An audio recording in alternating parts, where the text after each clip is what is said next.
Hello, everyone, and welcome. We see the numbers climbing here. Welcome. Welcome, everybody. Thank you for being here. Hello, everyone, and welcome.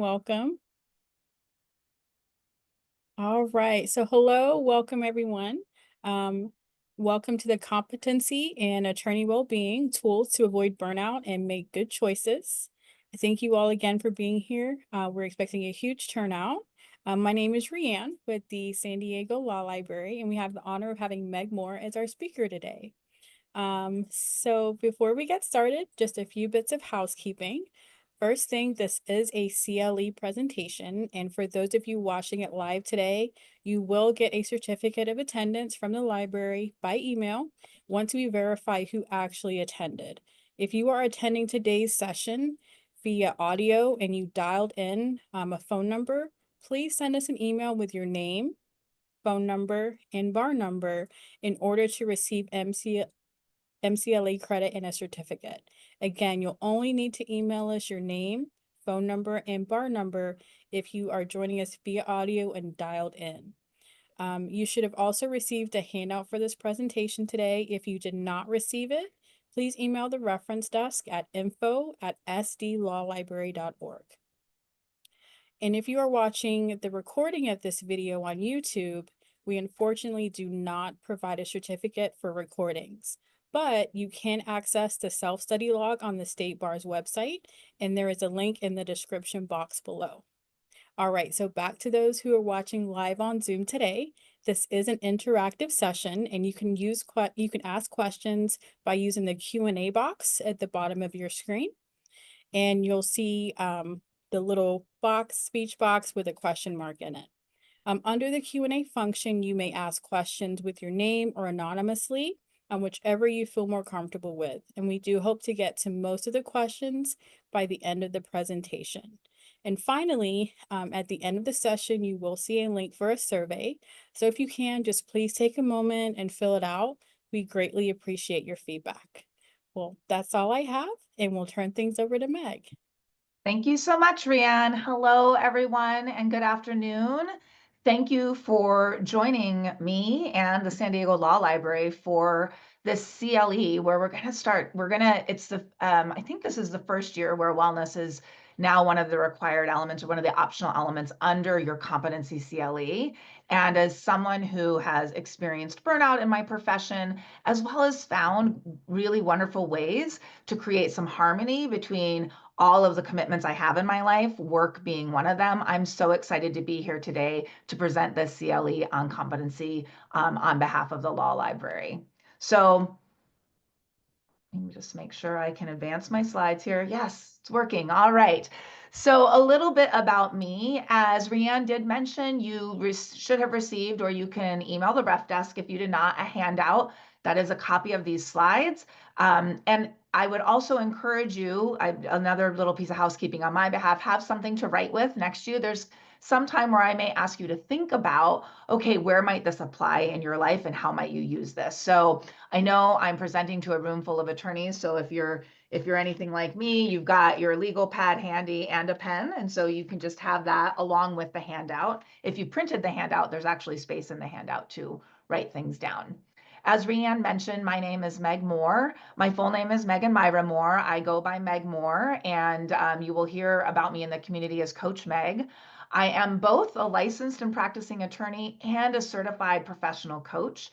My main area of emphasis right now is my business, Megan Moore Inc., where I am a coach and a consultant who works with both attorneys and law firms and leadership teams to help them identify and then achieve what matters most to them. One of the reasons many of my clients come to me is to create harmony in their life. I have a number of attorneys that work with me, not because they want to leave the profession, but because they want to stay engaged. They love advocating on behalf of their clients and really want to find ways to create well-being throughout their lives and including their profession as an attorney. You will see the information about me in your handout. And just a few things, I'm a regular speaker for a variety of legal organizations, and I'm also the current chair of the San Diego County Bar Association's Leadership Academy. So two of my favorite areas to focus in on are leadership and then also attorney well-being. So thank you for being here today. Let's give you a little roadmap, right? We're attorneys, we love a roadmap. What is today going to be about? And so what I want you to know, and I'm also looking, I have my own little agenda printed out so I keep myself on track today, is I want you to understand the link between competency and well-being and why the State Bar Association has now created this opportunity to focus on attorney wellness as part of your competency requirement. I want you to understand the different tools I'm offering you today. And then third, I want you to leave with choosing at least one of those tools that you're going to implement right away. The way that I like to work, both with clients and in workshops, is to provide an array of options for you, and then you get to choose. Because when it comes to attorney wellness and your own well being, you need to find what works for you. And when you find that, then you can create that habit. But what works for attorney A might not work for attorney B. And so, as you're looking at the tools I'm offering you today, you choose. And when I say try it out, I don't mean maybe or maybe you won't do it. I mean actually adopt it, put it into practice for a week, and then see, okay, what did I learn from that? Is this something that works for me or not? I'm approaching well-being today with some practical ideas and tools that you can leave with, that you can implement right away, that in my own life and in the lives of my clients, I've seen help support attorney well-being. So as we're going through today's materials, that's where I'm coming from, is a sort of a practical approach. Um, and we will not be getting into as much as other things that I really enjoy talking about, but we just have our 1 hour today in terms of some more of the internal things. I'm going to talk a little bit about self-care. So there's things like meditation, exercise, making sure you're going to your doctor's appointments, finding ways to those sort of external ways to release stress. I will touch on that as one way to take care of yourself, but really for today's well-being, we're going to be focused on time management and how do you support yourself to make good choices that are effective for you in your work and in your other parts of your life, so that you are creating well-being and creating habits that support you, especially for these hardworking attorneys. I know a number of you kind of bopped in after Rianne gave her introductory remarks, so I do want to remind you that if you do have a question while I am presenting, you can use the question and answer feature. We will see those questions come in, and I will endeavor to answer all of the questions toward the end of our time together today. So let's now talk about, all right, why are we actually here today? Well, we're here today for two reasons. One is this rule of professional conduct. I'm going to come back to that. And the other is your competency requirement, right? So under the California rules of professional conduct, you as an attorney are required to be competent, to competently practice in the field of law.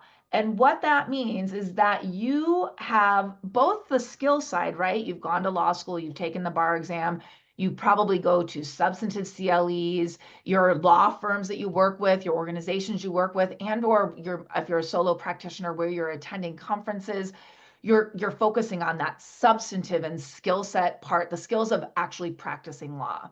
The other part of competency is having the mental, emotional, and physical ability to practice law.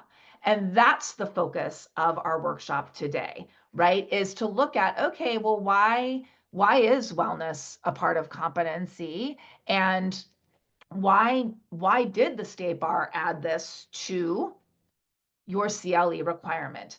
And as you know, you've got 2 credit hours total. We're not doing 2 hours today, we're just 1 hour, but your requirement is 2 hours, of which attorney wellness and well-being can be a part of. So that's why we're here today and here to focus on that. And let's just think a moment about, okay, why is well-being part of competency? Why is attorney wellness something that the state bar wants to tap into and make a requirement for its members? Well, It sort of seems like a no-brainer to me, but if you're not taking care of yourself, every area of your life is impacted, not just the practice of law. When we are operating on low fuel, when we are always stressed out and having like high stress moments, when we are not getting enough sleep, when we are not drinking enough water, when we are not exercising and moving our bodies, the buildup of those things ultimately affects your competency. I mean, and I know we're not in the room together, but as you're observing today, you can even just raise your hand, on your own screen of the times when you have felt the impacts, when you felt your lack of wellness impact your legal practice, right? Yeah, exactly. I see you raising your hands. Thank you for doing that. Right? Like this is what happens. We get worn down and then we make mistakes.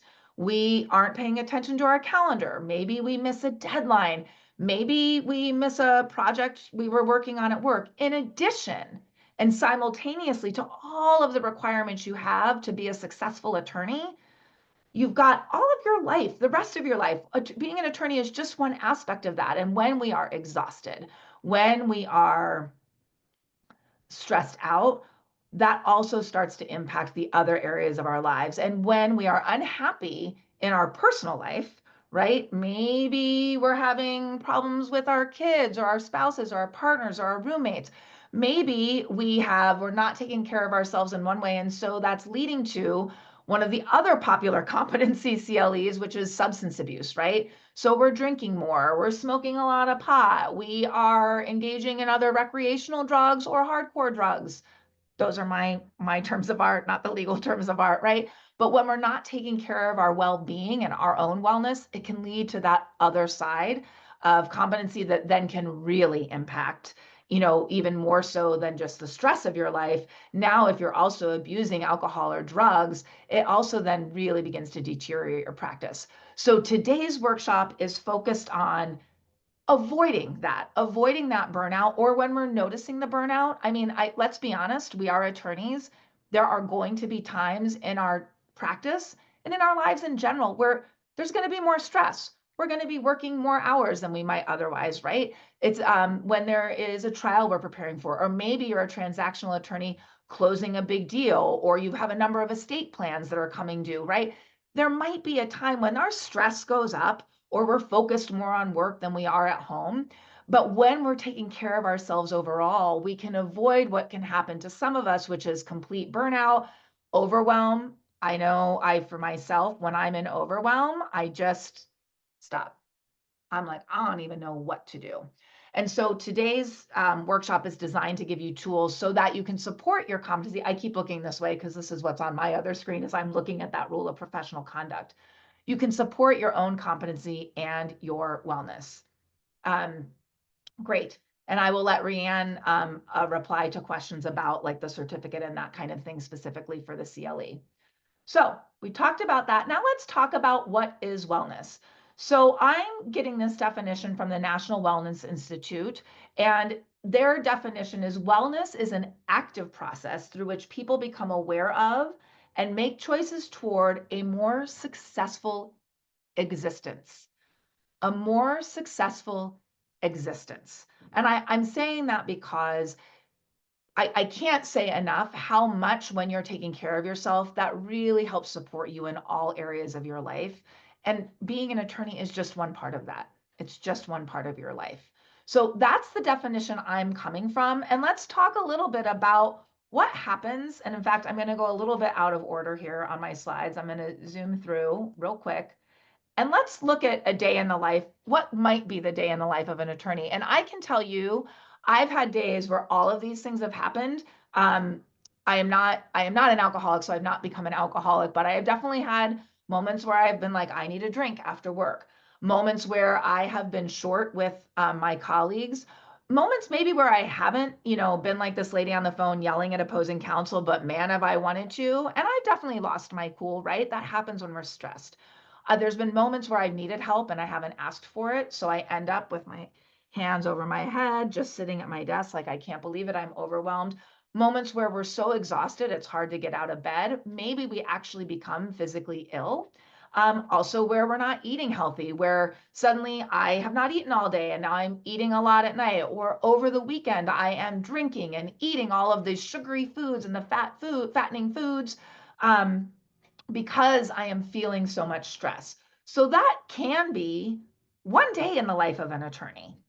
Also, these things can all happen sort of sporadically, right? So now let's go back to look at some of the things, the challenges that you are facing as attorneys. So we sort of set the groundwork for the tools I'm going to give you today. Um, the challenges are looming deadlines, right? I don't know about you, but I've definitely had a few deadlines as an attorney.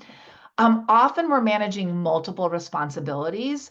That can be both internally within our career itself, within our legal practice, but also multiple responsibilities at work, and then also in other areas of our lives. I don't know, this is another one where I don't know about you, but there was a time in my legal practice where my emails were so out of control. Like I had to get up early in the morning just to answer, just so I had time to start responding to some of the emails, because I was in that place where suddenly there were hundreds of emails in my inbox every day.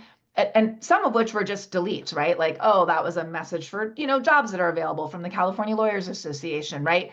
That I might not need at the time, but you've still got to go through them. So keeping up with the flow of emails or communication in general, you've got to balance your work responsibilities with whatever your responsibilities are at home. And this is true whether you're a parent, a single person, or anywhere in between, whether you have children or aging adults in your life, that there are still home responsibilities that have to be managed, right? Cleaning the house, taking out the garbage. Sometimes I remember when I hear the garbage truck coming down the street, like, oh no, I forgot to take that out. So you're managing those home responsibilities.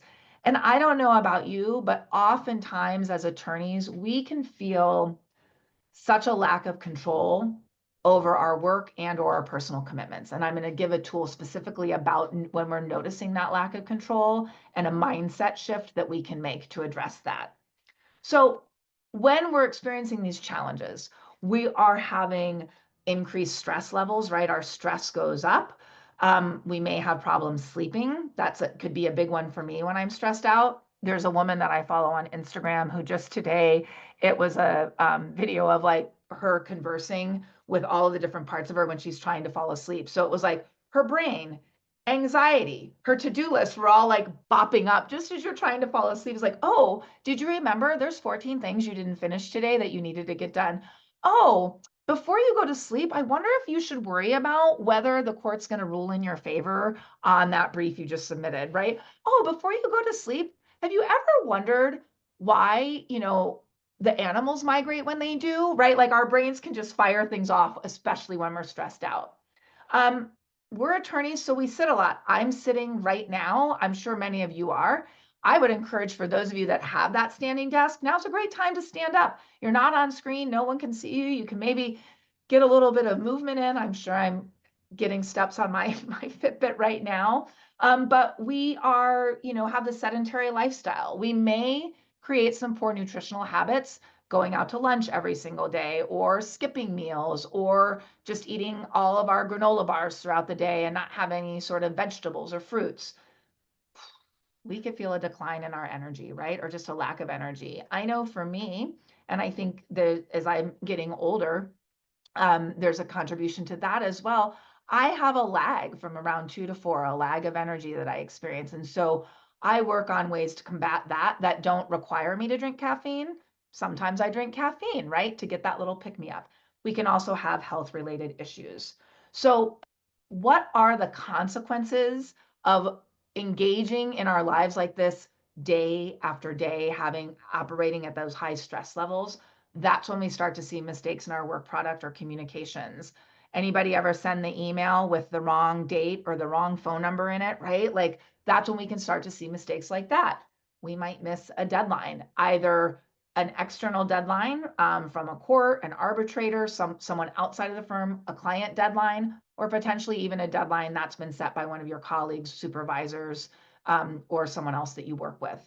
There can be compliance issues. maybe you forget to get all your CLEs done and you get your one of those on the state bar website that's like you're out of compliance with this and you're getting dinged for that. I don't know the term of art for that. It can also lead to malpractice lawsuits and state bar complaints and overwhelm and burnout. What I want to say about overwhelm is you're in overwhelm when you stop, right? Prior to that, you're just stressed out and maybe like juggling all of the balls. But when you have the experience where you're like, I honestly just can't even pick the next thing to do, that's overwhelm.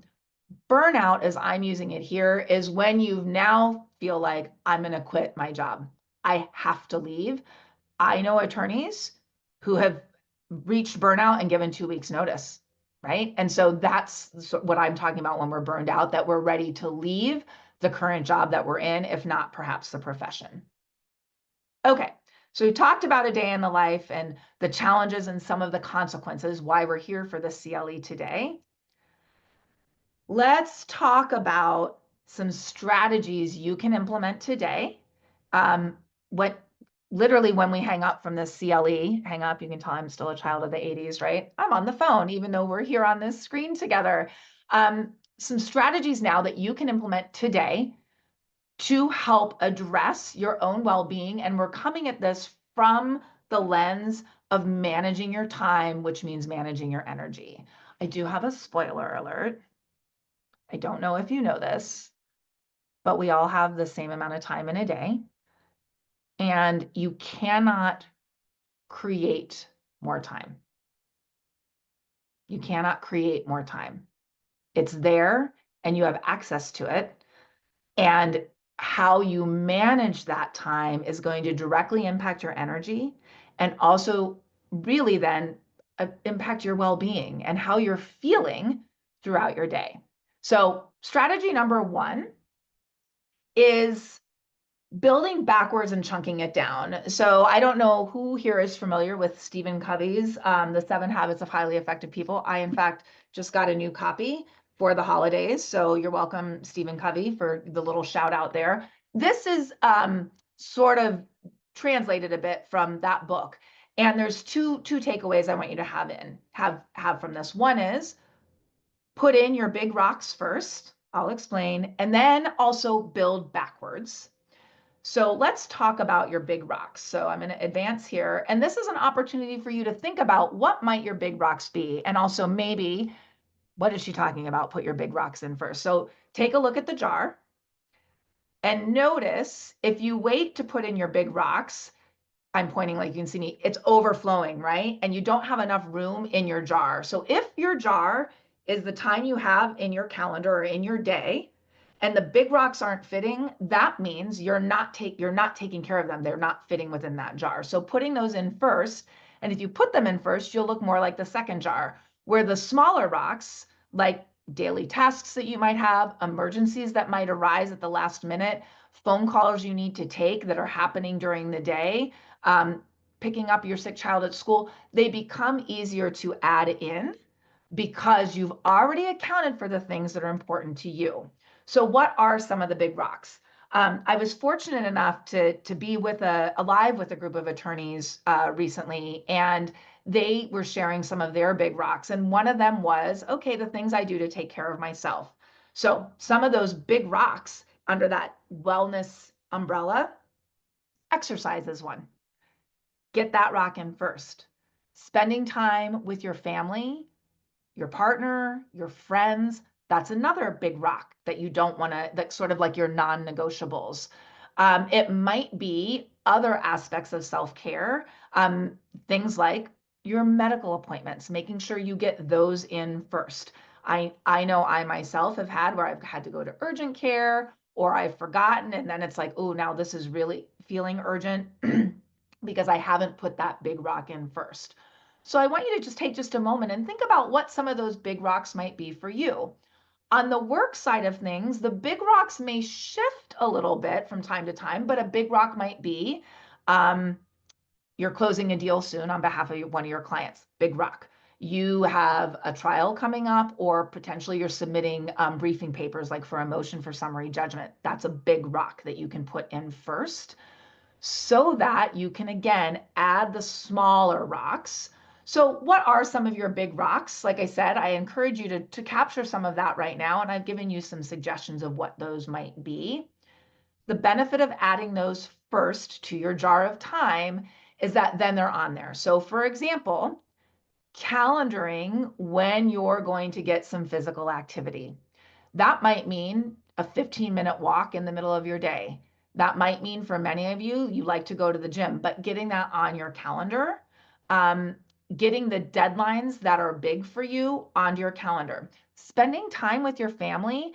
If you are, for example, a parent, I work with a lot of parents who want to spend time with their family and also need to get them to places A and B, for example, back and forth to school or to their daycare. Getting that on your calendar as a set and recurring thing so that you don't schedule over it, or if you need to adjust it, you're giving yourself time to think about it. Those are examples of big rocks. Okay, so I'm going to move us forward to our small rocks now and building backwards. So what are some of your small rocks? Let's focus on your day in the life as an attorney. A small rock might be a one-off client call. Or it might be the meetings that you have peppered throughout the day. Now you can add those in because you already know I've got this non-negotiable here. We're going to talk about eliminating distractions at the end of this presentation. And one of the tools I suggest is working with your team. And that might be if you have a legal assistant or paralegal. It might be the team at your organization where you work. It can also mean if you're a solo practitioner. When I didn't really have anyone to help me do those things. So I was the one getting the big rocks on my own calendar. It can also mean working with your family, right? So that you're collaborating with those who are involved with, whether it's a roommate, a partner, a spouse, a child, so that you can start to work with them and start to build backwards and get those small rocks in. Other small rocks, I liked to have time for emergency phone calls in the area of law where I practice, which is special education law, on behalf of public schools, special education local plan areas, and county offices of education. Oftentimes those clients had questions that would come up during the day or during the week that I would want to get back to them on. And when you've got your big rocks already in, speaking of working with your team, if you have someone that's helping you with your calendar, you can let them know, hey, let's get our favorite client, Stacy, covered on Wednesday. Can you get her booked sometime on Wednesday? You've seen my calendar. It also might be that you, if you're the one responsible for that, you know, okay, I've got a doctor's appointment this week and I'm working on that motion for the court. So I want to make sure those stay where they are. And you know what? My favorite client, Stacy, she can go in at this time slot. And so now that you've got that.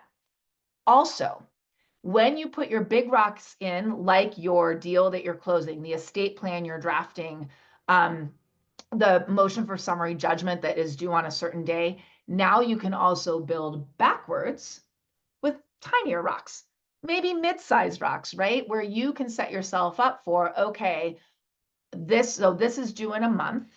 In week 1, I want to make sure I have an outline and I've identified what the legal issues are. So I'm going to add 2 times on my calendar this week, right? I'm going to build backwards. In week 2, I want to start drafting or doing my legal research. In week 3, I want to make sure that I've got my legal arguments drafted. In week 4, I'm adding the statement of facts. And then by the time it's ready, I've got everything ready for that brief. So I've built backwards. I know the brief or the project that I'm working on is due here, and now I can chunk it down and build backwards.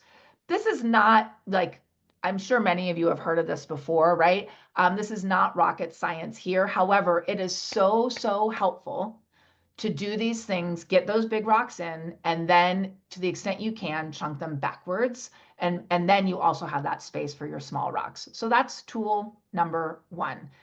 And again, remember, if you do have questions, you can drop them into the question and answer field, and I will get to them at the end. Let's move on to tool number 2. I said earlier we were going to talk one thing about sort of a mindset shift, and this is it. Notice how you are talking about your work, your family, your obligations. Notice the language that you are using when you're talking about those things, and whether you are focused on the circumstances, things like what other people are doing, the event itself, the lack of time, or whether you're focusing on what choices do you actually have, what actions can you take to support yourself. This to me, this mindset shift of transitioning from circumstances to choice, it was one of the things that really helped me when I was trying to decide whether I was going to stay at my own firm or open my own practice.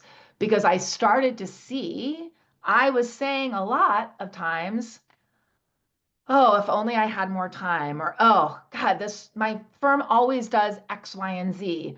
Well, I'm never going to be able to get this done because I keep getting 100 emails, right? I was talking so much about what was happening to me that I felt that sense of a loss of control. And as attorneys, there are so many times we feel like we don't have control over anything. And this is a tool to help you as an attorney start to shift your mindset into, I do have control and I do have choices. For example, I love to say this to attorneys.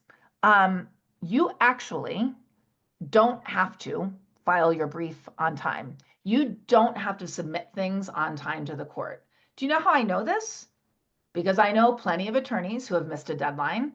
If you ever want to take a look at the state bar complaints, or if you're familiar with malpractice, a lot of times it's about attorneys missing deadlines. And so when I say you don't have to, I'm not suggesting you miss a deadline. In fact, as part of your competency, you need to meet those deadlines, right?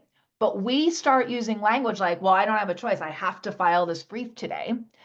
And what I would offer you is, rather than I have to, the court controls my entire life. The partners control my life. My colleagues control my life. My kids control my life.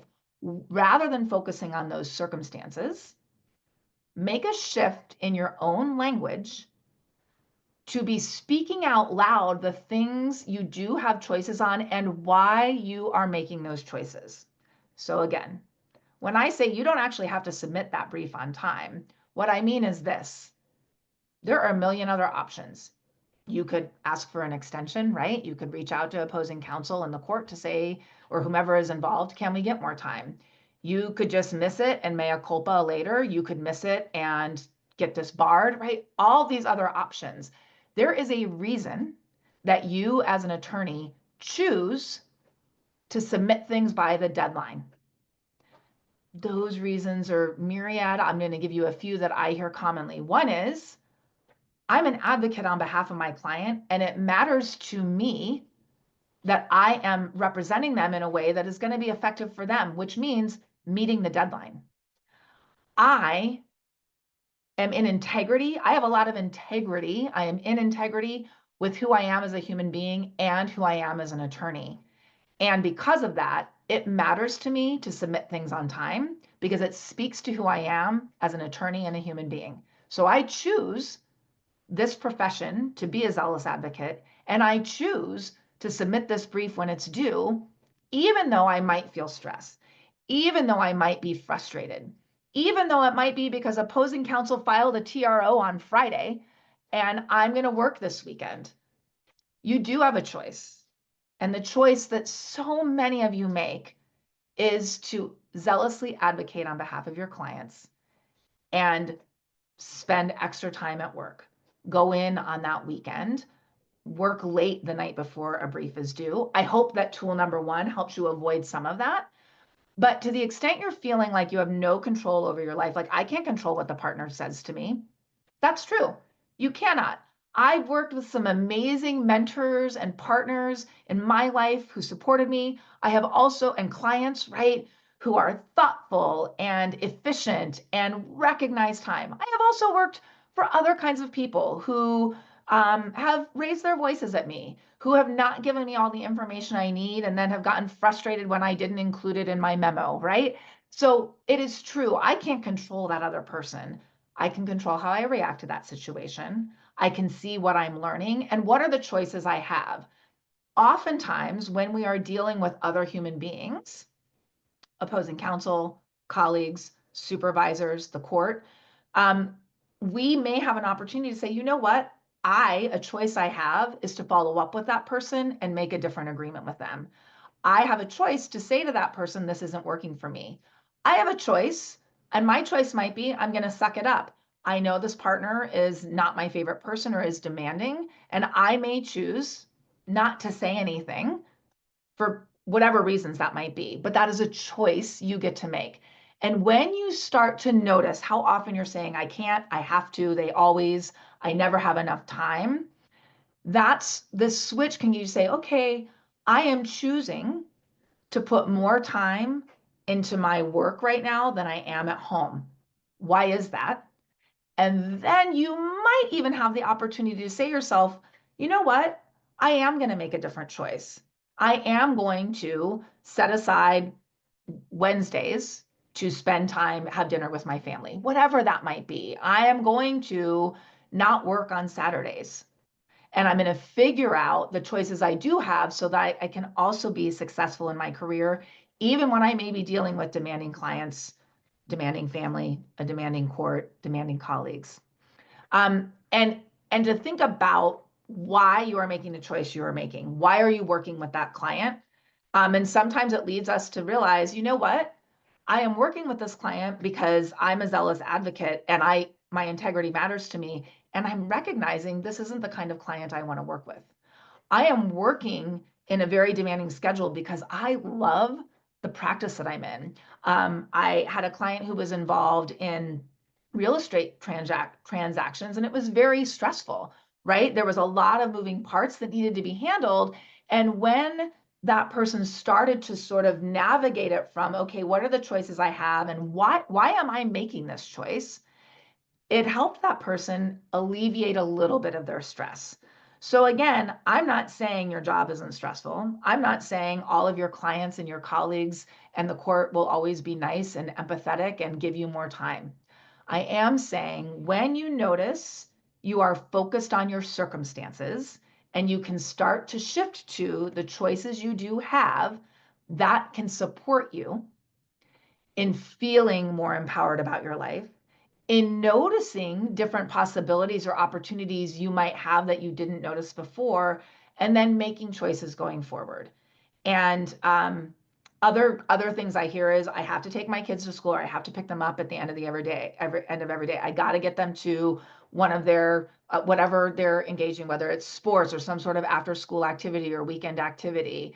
I have to stay at work because I have a significant amount of debt and I can't leave, right? So those are the things when you notice yourself saying that, really think about, okay, why am I choosing this particular job to pay off my debt? And you might be in the same place, right? I do want to acknowledge you might be like, well, because that's where I am right now. But even that sometimes, my husband and I are currently working on our finances and we're sort of in a place we don't totally want to be, right? And so it's frustrating, but just us saying, acknowledging, okay, this is where we're at and this is where we want to be. And these are the choices we are going to make. It's been really helpful. And as I mentioned, when I was transitioning careers, it helped me to recognize I was so focused on, I was so resentful of the number of emails I was getting, the way that particular firm managed client intake. I was so frustrated about that. I wasn't seeing maybe in ways I was contributing to that and other options I had. And I really worked on coming up with different strategies and tools to see what worked to help me feel better, feel well, right? To take care of my own wellness. And in that circumstance, I did make a decision to make a shift, right? But that's not true. I have plenty of clients that come to me that start to see why they're making choices and then also making shifts in their own current job and staying where they are. So I want to again invite you to take a moment to think about, where do you focus on circumstances? What are the things? It might be family, like I got to take my kids to school, right? Why do you want to take or maybe you don't want to? It's making me think of that scene in The Breakup where Jen Aniston is saying, I want you to want to do the dishes. You may not want to do the dishes. You may not love taking the kids to school in the morning. Why are you doing it? I'm doing that because my family matters to me. And it's important to me that I have this time with them, even if we're not talking a lot in the car ride home. It's important to me that I'm coordinating with a spouse, a partner, someone else in my life, and we're sharing this duty, and it's important to me to do that. And I, like I said, I see the questions and I will get to them at the end. So just think about, where are you focusing on circumstances and what language can you use instead? The biggest one I offer you is, I choose to blank because I choose to pick up my kids from school. I choose to work with this particularly frustrating client because. And then you can start to, or this is why I'm doing that, answering that question why, and using that language instead, and just see the impact it has on you and what other possibilities you might be seeing. So that's tool number 2, shifting away from the language of circumstance. One person I know calls it the language of being a victim. I don't love that, but I just gave this presentation somewhere else, and one person like, I like that language better. So I'll offer that to you all. You choose what works best for you, language of circumstance to language of choice, and where you are empowered to choose, even if the choice is how you react. So that's tool number 2. So I'll give you just a moment to write that down and capture what language you could use instead. And now, let's move on to our final tool, eliminating distractions. There are 2 kinds of distractions I'm going to talk about during this particular portion of the workshop, and how distractions can also contribute to your well-being. So there's external distractions and internal distractions. Let's start with external distractions. Anybody have one of these handy little computers in your pocket or on your desk facing upwards while you're looking at it and have notifications on it, or it's ringing, or your social media is there? Many of us, and I'm going to actually do what I normally do, which is my phone is on silent and I have it facing down on my desk to eliminate that distraction. I don't know about you, even when I see it light up, I'm like, oh, who messaged, or what's that about? So I turn it over. Emails, phone calls. A big one that happens when we are working on a team is interruptions from other people. Maybe your legal assistant has a question, maybe a colleague or an associate or a supervisor wants to talk through something with you. That's an external distraction. And a big one for me is notifications from social media and getting things that are popping up either on your computer screen or your phone. Email notifications, meeting notifications, that's another thing that can be popping up. I like a meeting notification as a reminder, but let's also talk about internal distractions. Internal distractions are when you notice you can't concentrate. You're thinking of all the other things you have to do. I don't know how many of you have ever had this happen, like, okay, I'm working on my brief, I'm typing, I'm thinking, oh, I need to pick up milk on the way home today, or, oh, I wonder if the dry cleaning is ready. Oh, when are my taxes due? Did I get my W-2 right? We get all of these little things bopping into our brains. Sometimes we do all of the other things instead of the thing that, because internally we don't want to do the thing that we're working on. And then you might notice, like, when you have internal distractions, it could be that you're tired, right? So one distraction is like, I'm just having trouble concentrating, or I'm noticing my mind is wandering off to over here because I do have that lack of energy. So those are some internal things that can be happening. So again, external, internal. Tools to eliminate those distractions. There is a myth that multitasking, and I hear so many, especially attorneys, paralegals and legal assistants, like, I'm an excellent multitasker. I would encourage you to let go of that and start being a unitasker, even when you know you may work on multiple things throughout the day. The reason for that is multitasking actually adds distractions into your brain, and it can take up to 7 seconds for you to refocus. So if you are multitasking and you've got your emails open and you're working on the brief, even if all you do is just look over and like, oh, that's not an email I need to answer right now, and I'm going to come back to the brief, that distraction or that interruption slows your mind down, and it takes you at least 7 seconds to catch back up. So think about that. 7 seconds, maybe not a big deal if it's a one-off, but when you've got your notifications going and you're tired, 7 seconds is a long time, and it can add up. So as you're thinking about your skills as a multitasker, I would encourage you to start unitasking, one thing at a time, and getting complete on that thing, and then intentionally transitioning to the next thing. So even if you're doing multiple projects within one day, that you are moving intentionally from project A to B to C. One of the biggest ways to support yourself and your own well-being as an attorney in avoiding distractions is taking care of yourself, getting enough sleep, taking breaks throughout the day, getting up and moving your body, getting away from your desk, drinking plenty of water. I love my Yeti. It's nice and big. I can drink a lot of water and just have to refill it a few times a day. One trick that I have. That's a bonus trick. So there is that self-care element. Meditation is also very popular to take care of yourself. I have a number of clients who really like at the beginning of their day when they sit down to their desk to work, whether they're in an office or at home, that they 1 minute just close their eyes, take a few deep breaths to get grounded in their day. Other ways to eliminate distractions is turn off your notifications. Turn off your email, especially when you're working on a big project. Utilize your out of office responder if you're feeling worried about that, but turn things off, turn it off. That is going to be very helpful to eliminating distractions. I highly recommend turning off your social media feeds. When I got it must have been something that happened when I got a new phone. YouTube was like giving me notifications, and I'm a huge fan of the Graham Norton Show, which is a British talk show that's hosted once a week. If you're not familiar, when you need a break and you're intentionally going to check things out, I highly encourage you to check out Graham Norton. I find him to be hysterical. His interviews are great. The guests sit on a big red couch. It's a lot of fun. I was getting notifications like 4 or 5 a day about Graham Norton interviews. I don't know why. It just was coming up on my phone. And I'm trained in this. And for about 3 months, I was suddenly like, God, I'm spending a lot of time on my phone during the day. I also do this with social media. I'm a big Instagram user, and I can pick up my phone to check a text message, open up Instagram, and then I'm 15 minutes later, I'm like, what am I doing? Put my phone back down, come back to my computer and go, oh yeah, I picked up my phone for a different reason. So eliminating those distractions, turn the notifications off so that they're not coming up on your phone for you to see or on your computer screen. If you use Slack at work, that's another one, figuring out how to manage that and those notifications. Learning to say, not right now, turning on your out of office responder on your emails, that's another very useful tool.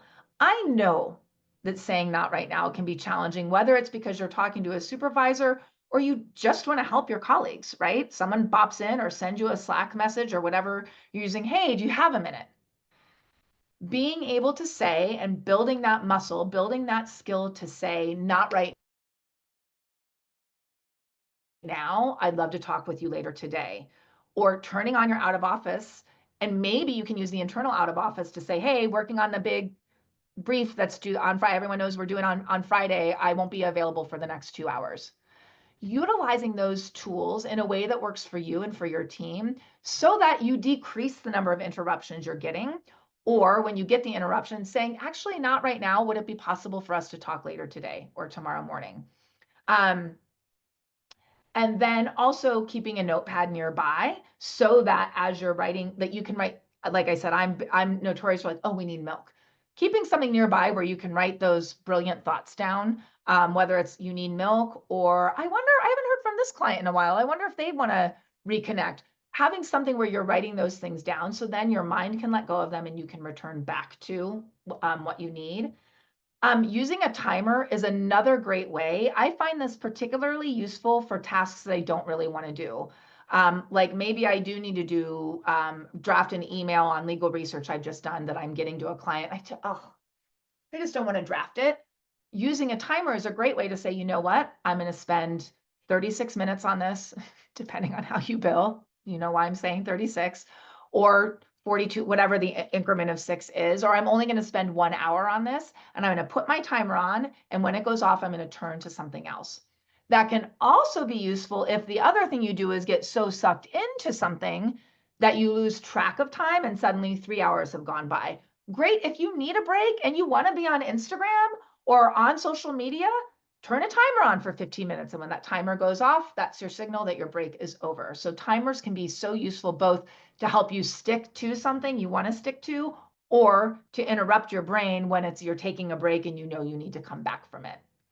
The other thing that I already mentioned earlier is using your support team.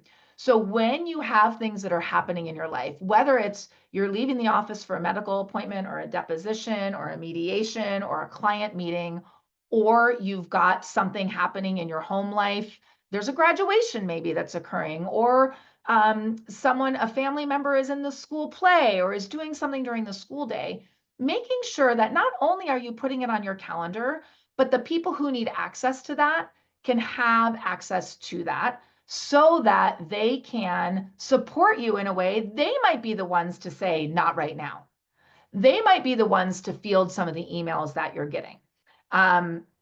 Great, and I'm seeing these other questions. I can't wait to get to those. So let's hear it right now. I'm going to take a couple more minutes to wrap up, and then I'll get to your questions. Note some things that distract you the most. And some of these I'm already seeing, right? Like the internet distractions, email can be huge. So, and then what tools you might utilize to eliminate those distractions. And I'm going to come back to that in more detail in a second. So let's bring it all together in our 1 hour for today.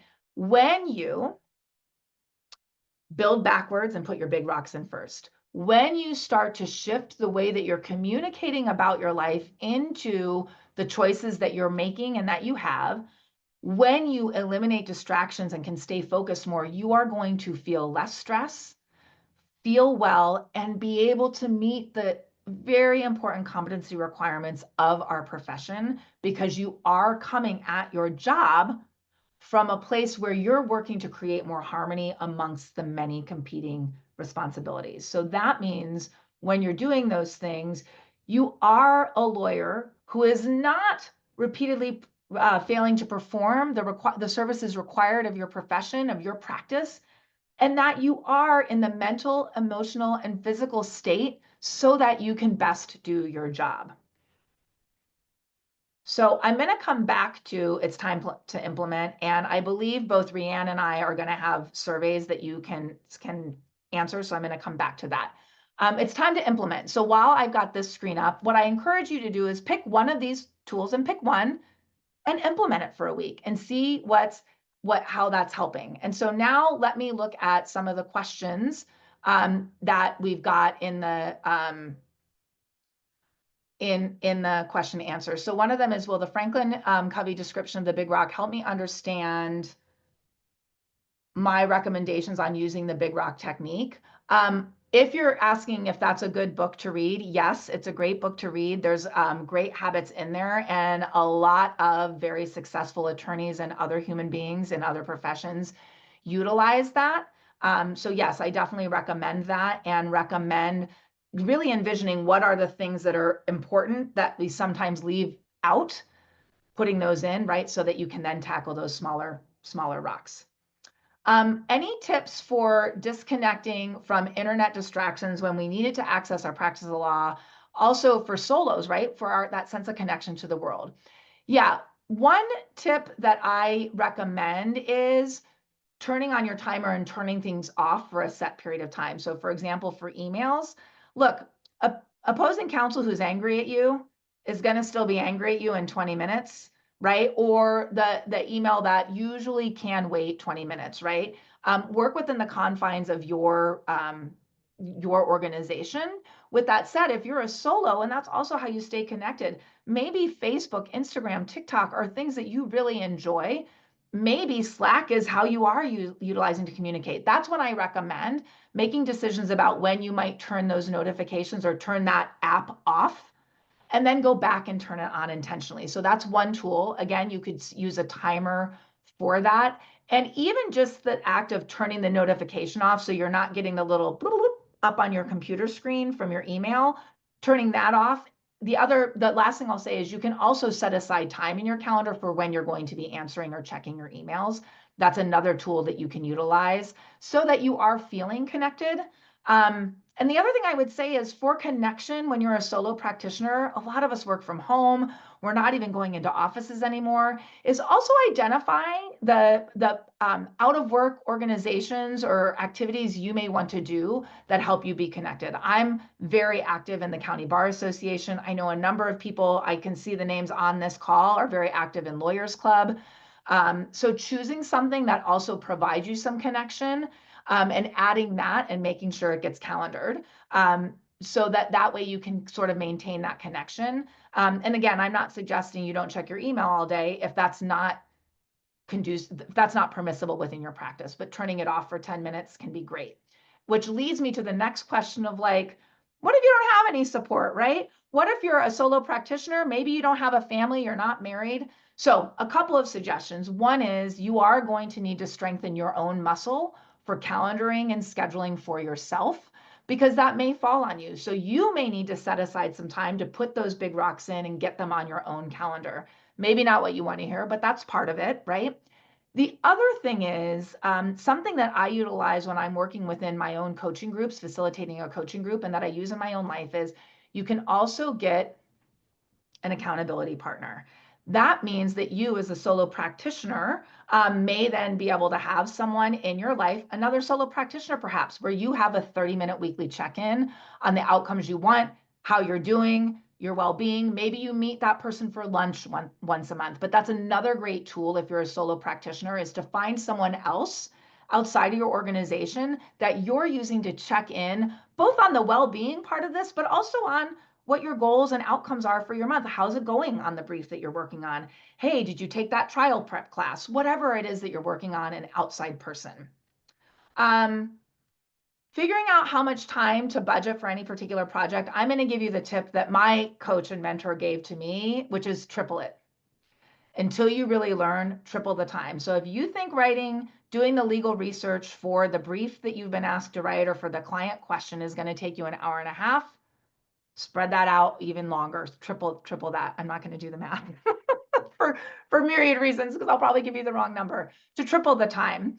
And I would also say for any of these things, a lot of it is going to be trial and error, right? That you're going to attempt like, okay, I've got to do legal research on this client question. I am going to budget 3 hours for this over the course of the next 2 days. And you are going to have to evaluate that was the perfect amount of time. It wasn't enough time.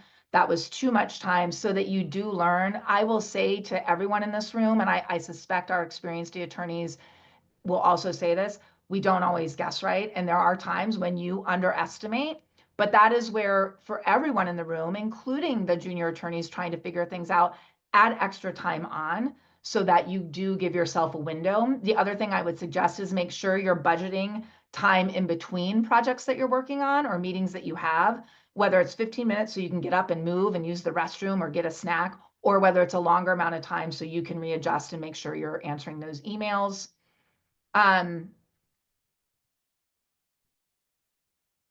So the last two questions about when you're at a state of overwhelm and what might you have for your next actions, or you don't want to ask other people for help. So if you're already at a state of overwhelm, I do think that's when implementing immediately some of the strategies of moving your body, etc., are very, very helpful to start taking a break, getting that sip of water. Also, that may be time to work with a coach or a therapist if you're feeling that sense.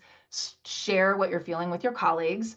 And then if you're the person who doesn't have time or inclination for others, then it will be up to you to sort of figure out what are the strategies that are going to work for you, whether that's meditation, taking breaks, getting enough hydration. Those are the other things that can also really help, and using all of these other skills to help you manage that time if it's not from outside sources. I did want to, and I know that Rianne's going to give a survey. I have a QR code if you want to just put your phone right up to the screen right now. This is a quick survey you can take to give me feedback. It matters to me. And if you would like to stay connected with me, there's an opportunity to do that here. If I didn't get to your question or you have more questions, please don't hesitate to email me. My contact information is in the handout. I'm going to bring the QR code back in a second. That's the link to the survey, which is also in the materials that were emailed to you. You've got references, and at the very end, my email address. So please don't hesitate to reach out to me for support, ideas, or feedback. I do want to thank you for your time here today and hand it back over to Rianne, who may have some parting information for all of you. Thank you so much. Thank you so much, Meg. This was an amazing class. You shared wonderful self-care tools and empowering a change in perspective. So very refreshing. So once you exit the Zoom, you will get a pop-up link from the law library.